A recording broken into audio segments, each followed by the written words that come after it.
Assalamu alaikum. Hope you are fine and doing well. Today we will discuss about our fourth lecture, which is about Ana cell cycle. So I will start it. सो आप देख सकते हैं कि हमारा जो fourth lecture है वो cell cycle के बारे में है, ठीक है। तो सेल साइकिल से पहले एक समरी है जो हम इस लेक्चर में डिस्कस करेंगे, और सेल साइकिल के जो फेजेस हैं वो हम इंशाल्लाह जो हमारा जो नेक्स्ट लेक्चर होगा वो जो फेजेस है वो हम इसमें डिस्कस करेंगे, ठीक है। तो cell cycle summary, organism can be two types of organism, हमारे पास दो टाइप्स के होते हैं, एक unicellular and the second one is a multicellular, ठीक है। Multicellular means make from many cells, example is human. जो मल्टीसेलुलर ऑर्गेनिज्म है उसका मतलब ये है कि वो हमारे पास मल्टीपल सेल से बने होते हैं, ठीक है। उसका जो बेस्ट एग्जांपल है वो हमारे पास क्या है, वो ह्यूमन है, ठीक है। यूनिसेलुलर क्या है, means make from one cell include bacteria amoeba etcetera. जो यूनिसेलुलर ऑर्गेनिज्म है वो हमारे पास एक सेल से बने होते हैं, ठीक है। उसमें हमारे पास बैक्टीरिया है, अमीबा है, एक्सेट्रा, ठीक है। सो आप ये याद रखें कि ऑर्गेनिज्म हमारे पास दो टाइप्स के होते हैं, एक यूनिसेलुलर एंड एक मल्टीसेलुलर, ठीक है। नेक्स्ट स्लाइड जो है वो भी समरी के बारे में है। We know that two types of cells, हमें पता है कि दो टाइप्स ऑफ सेल्स है, एक प्रोकैरियोट्स है एंड एक यूकैरियोट्स है, ठीक है।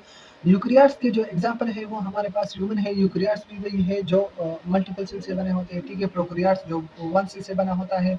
प्रोकैरियोट में हमारे पास बैक्टीरिया आता है, फंजाई है, वायरस है, तो ये क्या है, ये हमारे पास प्रोकैरियोट्स में आते हैं। यूकैरियोट्स में हमारे पास ह्यूमन आता है, ठीक है।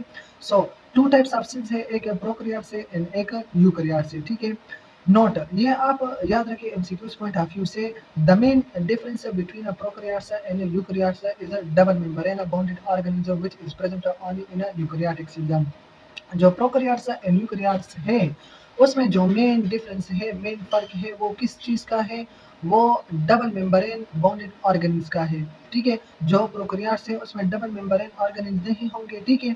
और जो यूकैरियोट्स है उसमें डबल मेम्ब्रेन ऑर्गेनिज प्रेजेंट होंगे। मिसाल के तौर पर जो डबल मेम्ब्रेन ऑर्गेनिज है वो हमारे पास न्यूक्लियस है, सो वो यूकैरियोट में प्रेजेंट होगा, और जो प्रोकैरियोट्स है उसमें मौजूद नहीं होगा, ठीक है।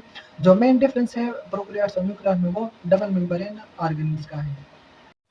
नेक्स्ट स्लाइड जो है वो भी समरी के बारे में है। Cell combine and make tissue, जो सेल हमारे पास कंबाइन होते हैं वो तो वो टिश्यू बनाता है, ठीक है।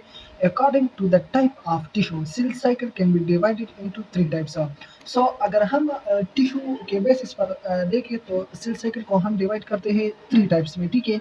एक हमारे पास लेबाइल टिश्यू है, एक स्टेबल टिश्यू है, और तीसरा नंबर जो है वो परमानेंट टिश्यू है, ठीक है। लेबाइल टिश्यू कौन सा है, labile tissue are those in which rapidly cell division occur.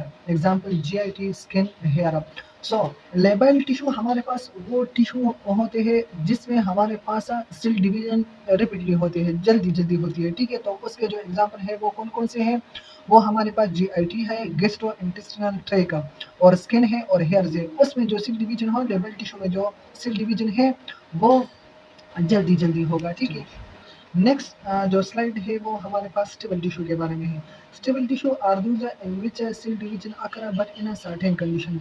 Stable tissue हमारे पास वो टिश्यू है कि सेल डिवीजन इसमें होती है लेकिन एक खास कंडीशन में होती है, रैपिडली नहीं होती, हर वक्त ही नहीं होती, ठीक है। जब ज़रूरत हो तो इसी टाइम सेल डिवीजन होती है।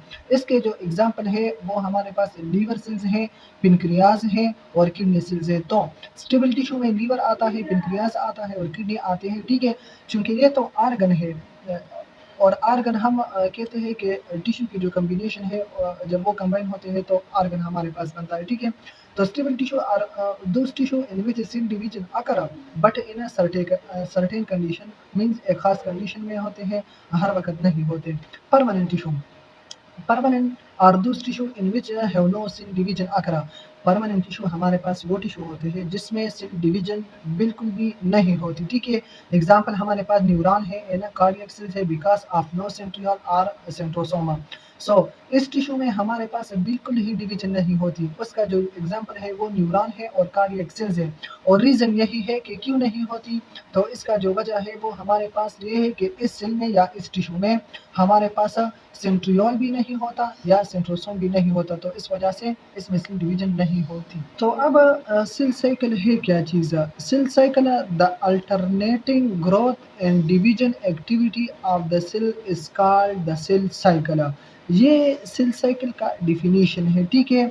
The alternating growth and division activities of the cell is called the cell cycle. Mean जो सेल साइकिल की ग्रोथ होती है और इसकी जो डिवीजन होती है इसको हम सेल साइकिल कहते हैं। या आर, यह भी डिफिनीशन है, a series of event that occur in the cells and cell can grow and divide. एक मेथड्स है, एक इवेंट्स है जो सेल के अंदर होती है और इसके अंदर सेल ग्रो भी करती है और सेल डिवाइड भी होती है, ठीक है। Cell cycle has two phases. Cell cycle के दो फेजेस है, एक को हम इंटरफेज और दूसरे को हम एम फेज और मेटाटिक फेज कहते हैं, ठीक है। हाँ, हम मैं फिर से रिपीट करता हूँ, सेल साइकिल के दो फेजेस है, एक को इंटरफेज और दूसरे को एम फेज और मेटाटिक फेज। और एमसीक्यूज पॉइंट ऑफ व्यू से आप ये याद रखें, interphase are also called preparatory phase. जो फर्स्ट नंबर फेज है इंटरफेज़ा, इसको हम प्रिपरेटरी फेज भी कहते हैं, ठीक है। सो सी जो इसके जो रिमेनिंग पार्ट्स है वो हम इंशाल्लाह नेक्स्ट लेक्चर में डिस्कस करेंगे, ठीक है। इंटरफेस में कौन से इवेंट्स होते हैं और एम फेज में हमारे पास कौन से इवेंट होते हैं, तो ये हम इंशाल्लाह नेक्स्ट लेक्चर में डिस्कस करेंगे। तब तक के लिए हमें इजाज़त दीजिए। अगर आप हमारे चैनल पर नए हैं तो हमारे चैनल को लाइक, सब्सक्राइब और शेयर करें। Thank you. This is enough for today.